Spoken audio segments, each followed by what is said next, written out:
Floriana Rizzetto, 25 aprile, che festa quest'anno, che significato ha il 25 aprile al governo? C'è un governo di centrodestra e il 25 aprile è sempre stata una festa con una profonda connotazione politica. Beh, è una connotazione politica, però è la festa della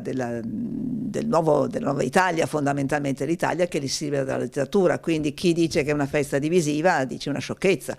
È chiaro che quest'anno abbiamo già visto delle avvisaglie e che noi dovremo sicuramente ribadire questo concetto, che appunto è la festa che dà vita alla nuova Italia repubblicana, democratica, costituzionale e alla Costituzione. Ribadire questo perché vediamo tentativi ogni giorno di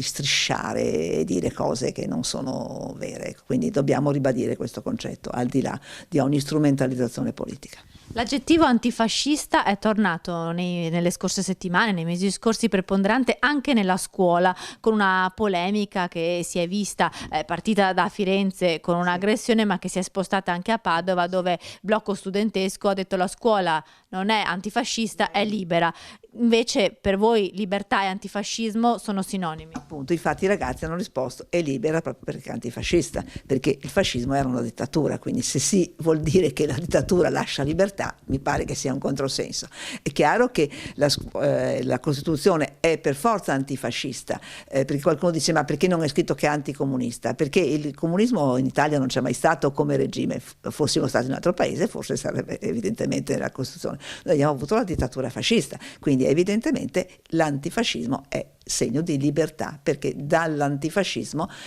si forma la liberazione, la resistenza, e quindi nasce la Costituzione che garantisce diritti uguali a tutti i cittadini. Il fatto che l'aggettivo antifascista sia spesso usato a scuola è sinonimo anche di un'attenzione particolare dei giovani a questo tema, e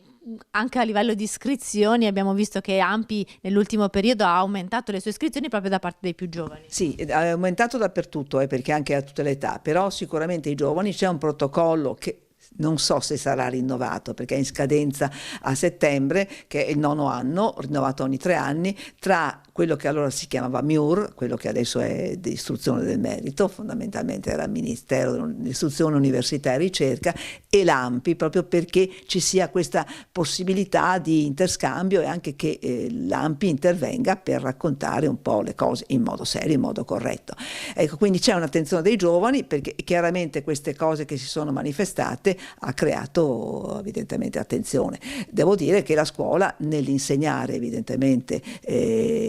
quella che una volta si chiamava educazione civica, poi cittadinanza attiva, poi adesso non so come siamo messi, e storia, arrivando alla storia contemporanea, deve parlare di fascismo e anche di antifascismo. Festa della Liberazione, 25 aprile, che sono tutti i volti di quei partigiani, ma anche delle tantissime partigiane, le vediamo anche alle sue spalle, che hanno animato l'antifascismo e che hanno combattuto durante la fine della guerra, si sono prodigate. Che ricordo ci può lasciare delle partigiane? Allora, intanto dobbiamo dire che negli ultimi anni si è valorizzato molto il ruolo delle partigiane, sono state riconosciute 35.000 alla fine della guerra e 70.000 che parteciparono ai gruppi di difesa della donna che sorsero nel 1943. E all'inizio si erano tenute un po' da parte perché una donna che sfilava con gli uomini, quindi c'è stato anche da parte degli stessi colleghi uomini una sottovalutazione. E poi invece in realtà, diciamo, negli ultimi tempi, in particolare per opera del defunto presidente Smuraglia, c'è stata una valorizzazione, c'è un coordinamento donne dell'ANPI che sta lavorando sulle biografie, ci sono 19 medaglie d'oro, 19 d'argento, 2 o forse più di bronzo, perché poi sono quelle cose che si perdono, e il ruolo della staffetta è stato fondamentale, non è un ruolo minore, è un ruolo sicuramente che tanto era pericoloso perché se ti fermavano, capirai, e poi i messaggi che li portava, le comunicazioni come era possibile, e poi ci sono state le partigiane combattenti e quelle che hanno assistito, che hanno garantito, quindi c'è una resistenza come quella senza armi, della protezione della popolazione civile, la resistenza degli internati militari, ecco, e le donne sono state assolutamente fondamentali. Da noi nel Veneto sicuramente Tina Anselmi è stata, io l'ho conosciuta personalmente, quindi l'ho apprezzata anche con l'occhio personale che ho avuto con lei, il contatto personale, ma ce ne sono ancora, ce n'è una in provincia di Vicenza molto simpatica, ancora